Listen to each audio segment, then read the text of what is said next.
One of the first ones I like to do, basically movement prep, is zombie walks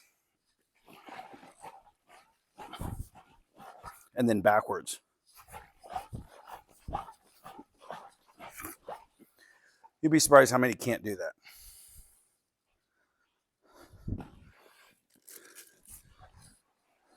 Then, some people like it behind the back, some people like it on the front. I don't really know which is better.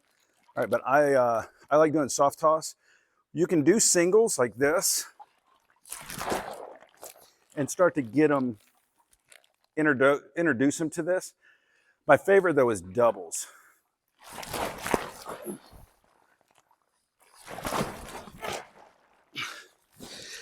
You're trying to make that as loud as possible. And you can do it from the front too, here. Same thing. You can also do them sets of 5 when they have to rotate 5. That's another really good one. We like that one too. That's one of my, those are some of my favorites. I like to do also the ones when we'll be here and we'll do a double, maybe 2 sets of that. And you're gonna actually soft toss it so that they're kind of having to time it up. And then pick up a bat and then take a swing. And you'll watch how fast that'll transfer too. Another one that you can do with the bag, I think they call them mirrors, when you can be just right in front of somebody. You can have people paired up. One is a mirror, one is the athlete. They have to mirror each other. And they're going to go side to side. And then when one hits a double, doubles are by far the best. Unless you're trying to get just pure power, and then you'll take them and just as hard as you can. And then for speed and for power on that 1 rep, the only problem why I don't like the big singles is because I want to be able to have total control of that core and the brakes. And if I can get here and then pull it back, that's going to teach my body to snap without pulling off.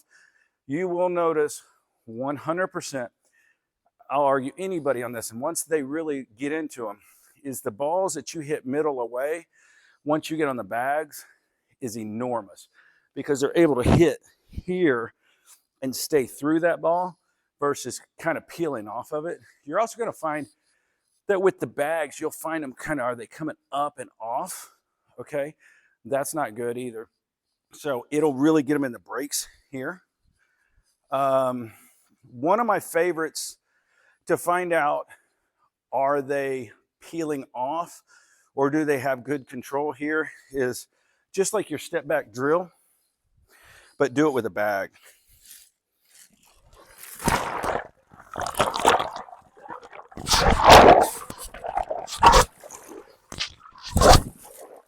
And you'll be surprised how many cannot do that movement at first. They have to really think through it because they're so used to doing this and everything coming together.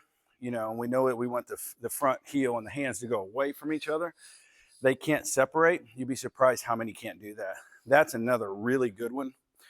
Now, I have seen them take both overhead, and as they're walking, twisting zombies. I don't use it, but I've seen it. Those are your main ones that I've seen that I think are very effective. The step back one to me is really good. The zombie one I like for movement prep, but I also like it, say, for a punishment. Instead of running foul poles, you can get a ton of work out of their core, or even, a warm up. Instead of running them, see how that works. Because I think we'll all agree the athletes' cores nowadays just aren't very good. And the ones that are, you can tell how they perform. Pitchers and hitters, I love the zombie walk for a foul pole and back. And you watch the difference. I mean, I would say, just to give you an idea, do them for 2 weeks. One before, one after practice, or, at some point wherever you guys do your stuff. Do it for 2 weeks and then just watch the difference. You're going to see a better movement pattern because they're just going to have more control. Because even if you have a guy that can squat 400 pounds, if he cannot control it and stay stable. The hinge is going to be easier because now we're working all the way through here. You're going to be able to hold 100% better. That's why I think, to me, I think the water bags probably for the guy that either isn't very strong or the guy that's really, really strong but not stable. I've not had anything that worked as fast and effective as the water bags.